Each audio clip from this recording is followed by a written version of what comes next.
Good afternoon, everyone. So for our afternoon plenary, I would like to introduce to you Dr. Matt Dobbs. He is an associate professor in the physics department at McGill.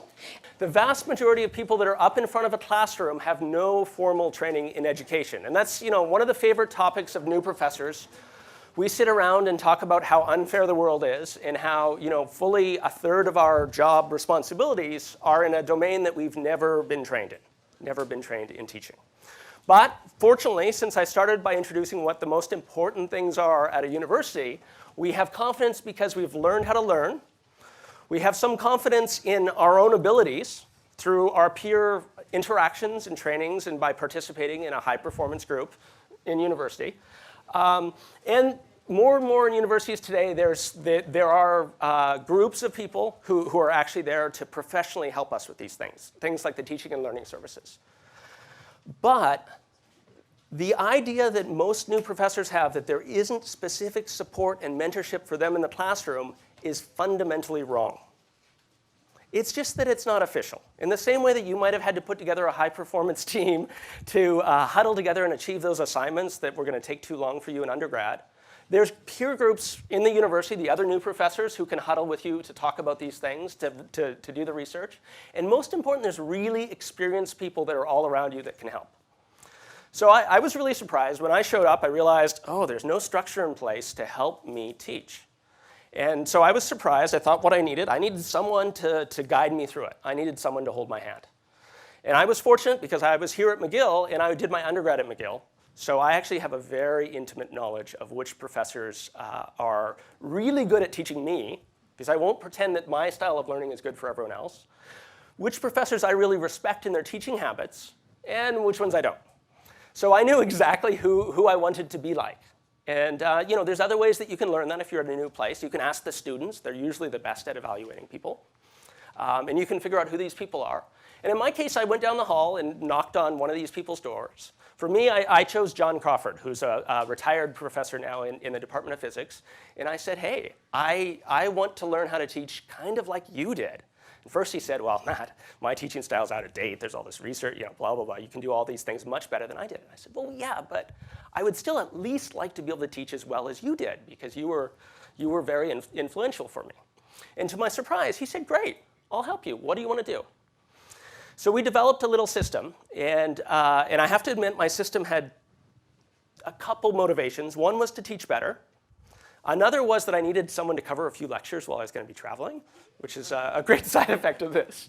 And so what we agreed is that he would come to my first 3 lectures and give me feedback. And that's all he did. He came into the classroom and sat there and wrote me an email in the class while I was teaching. And it was incredibly useful. It was incredibly useful. He told me what I did well. He told me what I did poorly at the front of the room. And he also told me to pay attention to certain areas of the room. Matt, did you notice in the back right corner, there's a whole bunch of people that just send emails all class? Why don't you either encourage them to leave or engage them? He said, Matt, did you notice in the middle of the class on the left, there's a cluster of 3 or 4 students that are clueless. They have no idea what you're talking about. So just little things like that.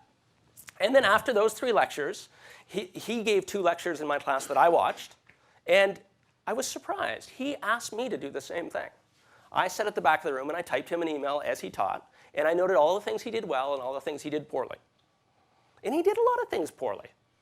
I mean, he was the best professor I knew when I was an undergrad, and he's retired now. He has a wealth of understanding. And there were things that I could see from the back of the room that he did poorly, that I could improve on his. If I was as good as him, I would know how to be better.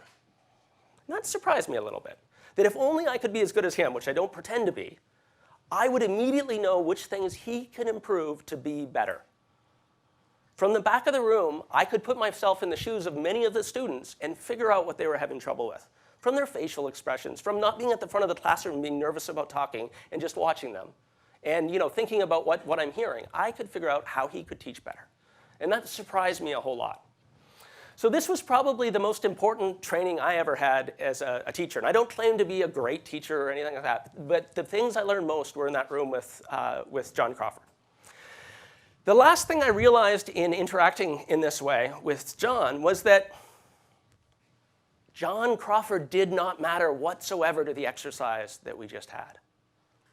I demonstrated by sitting at the back of the room and pretending to be him evaluating me that I was almost as good, or maybe better, or as good, or indistinguishable from him at evaluating his teaching.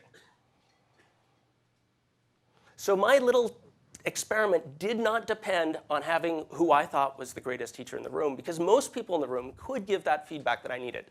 It's important to separate them from the students in the class so that they have nothing at stake, and so that they aren't worried about their grades or their effect of complaining about your teaching, so they can be honest with you.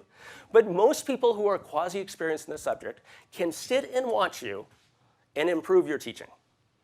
So I do the John Crawford thing now as often as I can in my classes, but I don't do it with my most respected teachers. I instead talk to the postdocs in my department.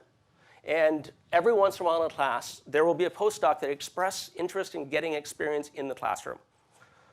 Awesome, I might get to travel a little bit and miss a lecture or two, but I need to pay that back. I need to pay that back, and the way I do it is exactly the same way that I learned with John Crawford. I start and I ask that postdoc to come to the class for 3 lectures and to honestly tell me how I can improve. And the notes I get from that are usually as good as what John Crawford provided, and as insightful. And I stagger that with allowing them to teach, to deliver a lecture. I usually give them an example of what I would have delivered for the first lecture and the second lecture. And then I sit there and evaluate, and also just make sure that the room is in order and so forth, until finally I say, go ahead and write your own lectures and do it your way entirely. And for me, that's been one of the most important mentorship tricks or strategies that I've used in the classroom for my own teaching, and also to help others along, and to give people experience in the classroom. So if you're at the postdoc level, you can probably approach other professors in your department and offer to do that, possibly even at the senior undergraduate level, but certainly even as a TA in a lab environment or in a tutorial. Right? You can find other TAs that are your peers that can evaluate you and tell you how to improve, and you can do the same back for them.